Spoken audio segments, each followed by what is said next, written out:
Hello दोस्तों, स्वागत है आपका अपने इस YouTube channel aspiring cop association में। तो जो लोग मुझे नहीं जानते, पहले मैं उन लोगों को अपने बारे में बता देता हूँ।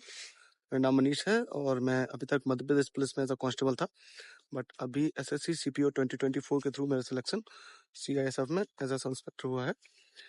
तो जो भी मेरे भाई मध्य प्रदेश पुलिस कांस्टेबल की जो तैयारी कर रहे हैं, जिन्होंने एग्ज़ाम दिया है, उन लोगों के मेरे इंस्टाग्राम पे मैसेज आ रहे थे कि भैया एज अ जीडी कांस्टेबल हमारी ड्यूटी टाइमिंग्स क्या क्या रहती हैं और हमें किस तरीके की ड्यूटी करनी होती है।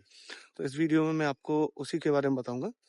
तो जब आप as a constable GD select होकर आते हैं, तो सबसे पहले आपको अपनी जो है यूनिट अलॉट होती है। यूनिट यानी कि जो आपका जिला होता है, वहाँ आपकी पोस्टिंग होती है, वहीं आपकी जो है सबसे पहले ज्वाइनिंग होती है। ज्वाइनिंग के बाद फिर आप जो है अपने ट्रेनिंग सेंटर जाते हैं और ट्रेनिंग सेंटर से जब आपकी ट्रेनिंग कंप्लीट होती है, वापस आकर अपने आप पुलिस लाइन में ही आते हैं। जब आप वापस आप पुलिस लाइन में आते हैं, फिर आपकी जो ड्यूटी रहती है वो मेनली 3 टाइप की रहती है। जो पहली जो रहती है वो हमारी पुलिस लाइन में ही एज अ रिजर्व फोर्स की ड्यूटी रहती है। दूसरी जो ड्यूटी रहती है जो हमारे थानों में ड्यूटी रहती है। और तीसरी जो बहुत सारी जो हमारी ऑफिसर होती हैं, उन ऑफिसों में हम एज अ सहायक काम करते हैं। लाइक अ क्लरिकल जॉब रहती है, वो रहती है। तो एक एक करके मैं आपको उन तीन ड्यूटीज़ के बारे में बताऊंगा कि क्या क्या टाइमिंग रहती है और किस टाइप की ड्यूटी हमें वहाँ करनी होती है। तो जब आपको मैं सबसे पहले थानों की ड्यूटी के बारे में बताऊँ, तो थाने भी हमारे यहाँ 2 टाइप के थाने होते हैं। एक होता है देहात थाना, यानी जिसे अपन ग्रामीण क्षेत्र बोलते हैं, और दूसरा होता है जो शहरी क्षेत्र थाना होता है। दोनों की अलग अलग टाइप की ड्यूटियाँ हैं, क्योंकि जब आप देहात क्षेत्र में जाएंगे, तो देहात क्षेत्र में आपको जो है एज कम्पेयर टू शहरी क्षेत्र थोड़ा कम वर्कलोड रहेगा या कम ड्यूटी रहेगी। और वहाँ का सिंपल सा ये शेड्यूल है कि पहली बात तो पुलिस की ड्यूटी में आप एक चीज़ समझ लीजिए कि आपका कोई टाइम फिक्स नहीं होता है। अगर कोई भी, क्योंकि जो हमारी जो पुलिस की सर्विस है वो इमरजेंसी सर्विसेज में आता है, तो आपका कभी आपको लाया जाता है अगर इमरजेंसी होती है, तो इसमें कोई डाउट नहीं है।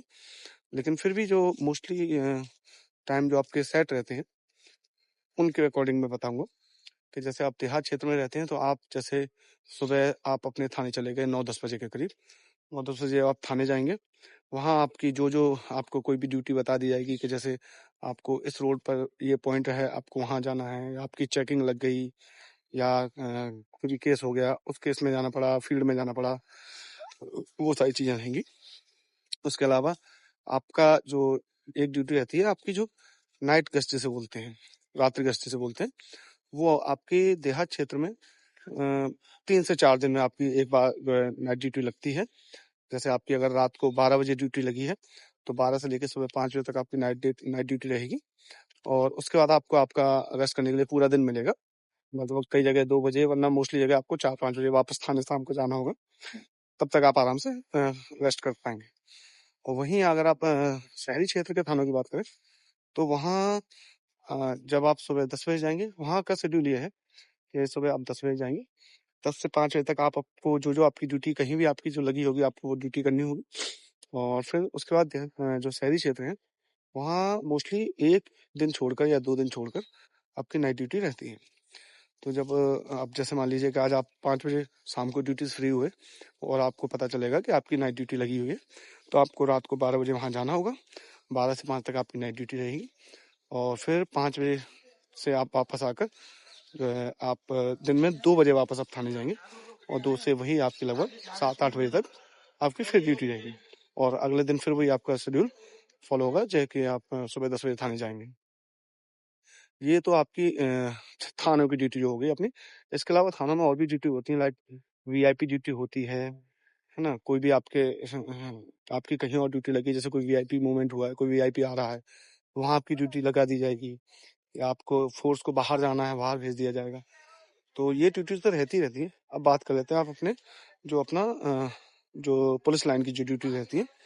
तो पुलिस लाइन की ड्यूटीज का ये है कि आप की ड्यूटी तो बाद में होंगी, बट पुलिस लाइन में थोड़ा सा रूल्स एंड रेगुलेशन के हिसाब से, लाइक आपकी जैसे आप रोल कॉल बोलते हैं, वो कई बार ज़्यादा होती हैं। अगर कोई हमारे सीनियर ऑफिसर स्ट्रिक्ट हुए, तो वो आपकी 2 से 3 मतलब 2 बार तो मिनिमम होती है रोल कॉल, सुबह की और शाम की।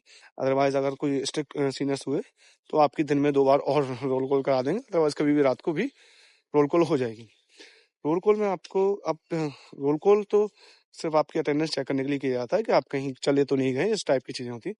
बाकी जो आपकी ड्यूटी रहती है वो आपकी जो शाम की रोल कॉल रहती है, जिसे रात्रि गणना कहते हैं, वहाँ आपको आपकी ड्यूटी बता दी जाएगी कि आपकी जो है अगली ड्यूटी, अगले दिन की ड्यूटी कहाँ पर है, वो आप ड्यूटी करेंगे। अब वहाँ पे भी कई बार ड्यूटी ऐसी होती हैं, तो बहुत सी ड्यूटी ऐसी होती हैं जिनमें आप सिर्फ 2 घंटे 3 घंटे ड्यूटी करके ही फ्री हो जाएंगे, लेकिन कई ड्यूटी ऐसी होती हैं कि आपको 7-8 घंटे की ड्यूटी लगातार चलती रहेगी।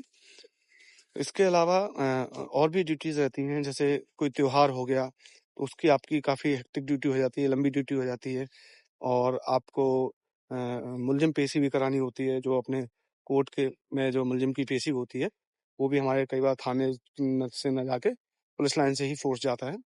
उसके अलावा किसी मुलज़िम को जैसे आपको कहीं बाहर अलग ज़िले में छोड़ने जाना हो, उसके लिए भी पुलिस लाइन का ही बल लगता है।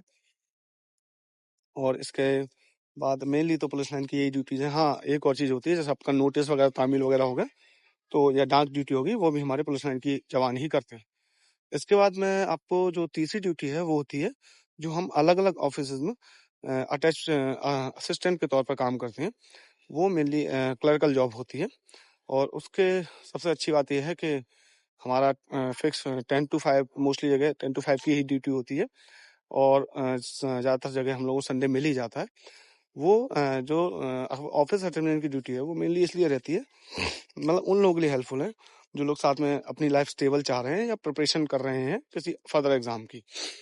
और लेकिन उन लोगों के साथ भी जैसे आप नॉर्मल ऑफिस डेज में तो ड्यूटी करेंगे ही करेंगे, लेकिन अगर कोई लॉ एंड ऑर्डर की कंडीशन बनती है या कोई वीआईपी ड्यूटी आती है, तो वहाँ पे भी उन लोगों की ड्यूटी लगती है ना। तो मेनली तो पुलिस की ड्यूटी एज अ कांस्टेबल यही सारी ड्यूटीज़ हैं। मुझे लगता है मैंने आप लोगों को क्लियर कर दिया होगा। और जो लोग बोल रहे थे कि भैया इसके साथ जॉब के साथ पढ़ाई करने के लिए टाइम मैनेज हो पाता है कि नहीं हो पाता है, तो देखिए पुलिस की नौकरी हेक्टिक है, नो डाउट, थोड़ी सी, लेकिन जो मैनेज करता है वो कर लेता है। टाइम आप इजीली मैनेज कर पाएंगे। अगर आप किसी फर्दर एग्जाम को टारगेट कर रहे हैं, बिल्कुल आप कर सकते हैं। मेरे कई दोस्त हैं जो यहाँ कांस्टेबल रहते हुए भी यूपीएसआई में सेलेक्ट हो गए। कोई एसएससी सीजीएल में, एमईए, मेरा एक फ्रेंड है वो एमईए में सेलेक्ट हुआ है। तो नो डाउट अगर आप चाहते हैं तैयारी करना, आप आराम से मैनेज कर पाएंगे, आराम से टाइम निकाल पाएंगे। तो मुझे लगता है मैंने आपके सारे डाउट्स क्लियर कर दिए होंगे इस वीडियो में। फिर भी अगर आपको कोई डाउट है तो आप मेरे को मैसेज कर दें या कमेंट कर दें, मैं और कोशिश करूंगा आपके डाउट्स क्लियर करूँ। Thank you.